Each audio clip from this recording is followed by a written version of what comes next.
کہ اللہ تعالیٰ تجھے بخشے اور تجھے حج کا ثواب عطا فرمائے. رب کریم نے میری ماں کی دعا قبول کر لی, میرے گناہ بخش دیے اور مجھے جنت میں حاجیوں کے گروہ میں جگہ مل گئی. یقیناً ظاہر سی بات ہے, ماں کا دل بہت بڑا ہوتا ہے اور یقیناً یہ فطری چیز ہوا کرتی ہے.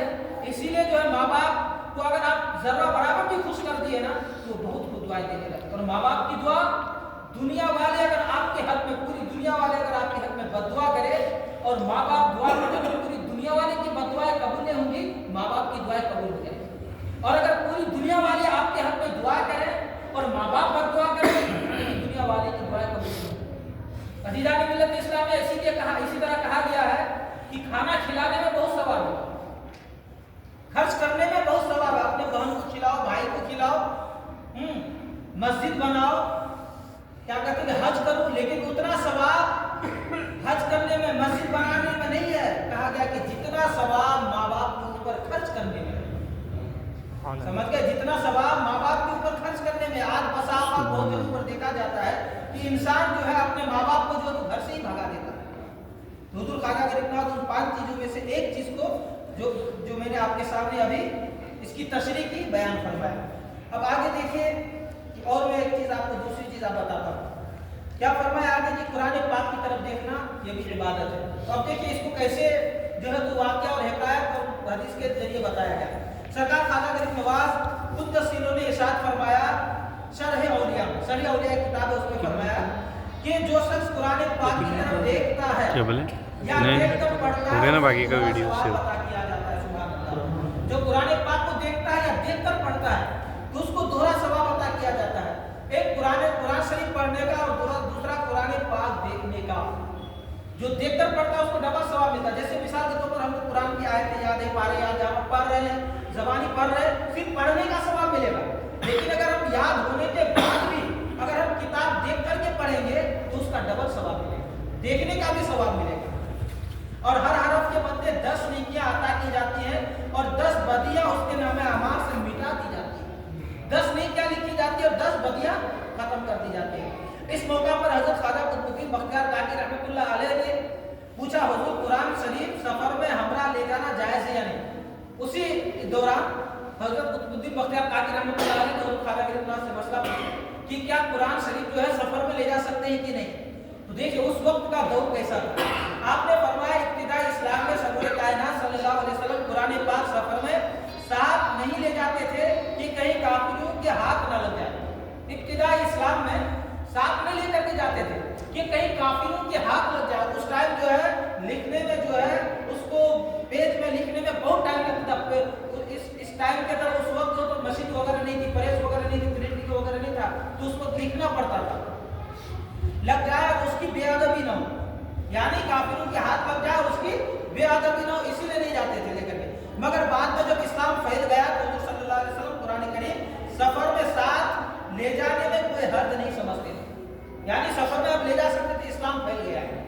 پھر آپ نے یہ بیان فرمایا کہ سلطان محمود غزنوی قرآن پاک کا بہت احترام کرتا تھا.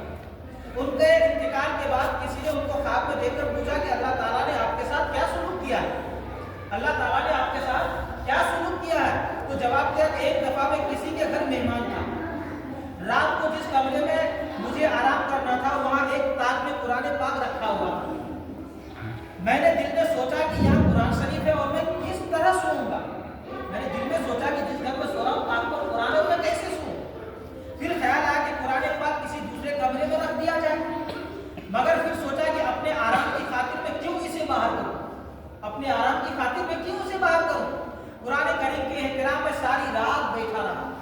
اللہ اکبر, ساری رات بیٹھا رہا, ایک پل بھی نہ سویا.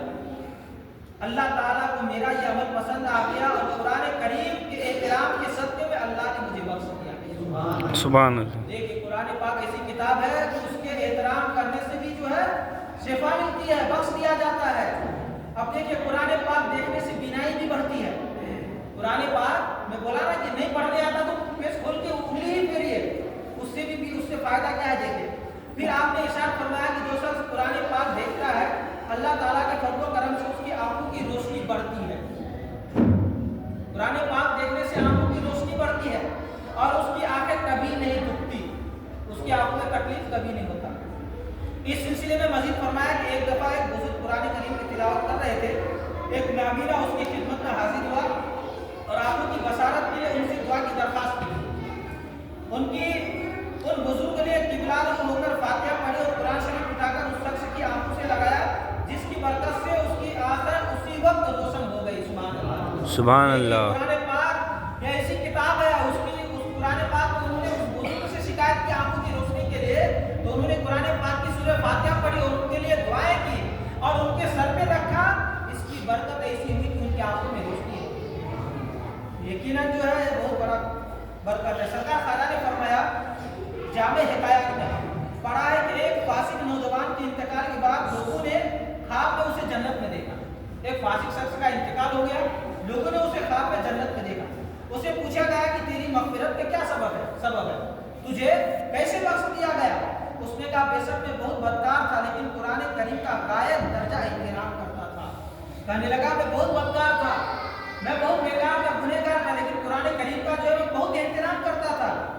جہاں کہیں قرآن مجید کو دیکھتا تھا احترام سے کھڑے ہو جاتا تھا، جہاں بھی قرآن پاک کو دیکھتا تھا احترام کے لیے کھڑے ہو جاتا تھا۔ اللہ تعالیٰ نے مجھے احترام قرآن کی بدولت بخش دیا اور یہ میری غایت فرمایا، بے شک وہ غفور رحیم ہے۔ دیکھیے اسی کے صدقے قرآن کریم ہے، ایسی کتاب ہے جن کے صدقے سے جو ہے بخش دیا جاتا ہے۔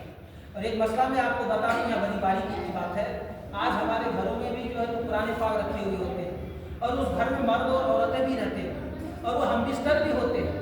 تو کہا گیا ہے کہ قرآن پاک اگر کسی گھر میں رکھا ہو اور ہم بستر ہونا ہو تو کسی کپڑے سے اس کو ڈھک دو، کسی کپڑے سے ڈھک دیا کرو اس کو، ایسے جو تم مت چھوڑا کرو۔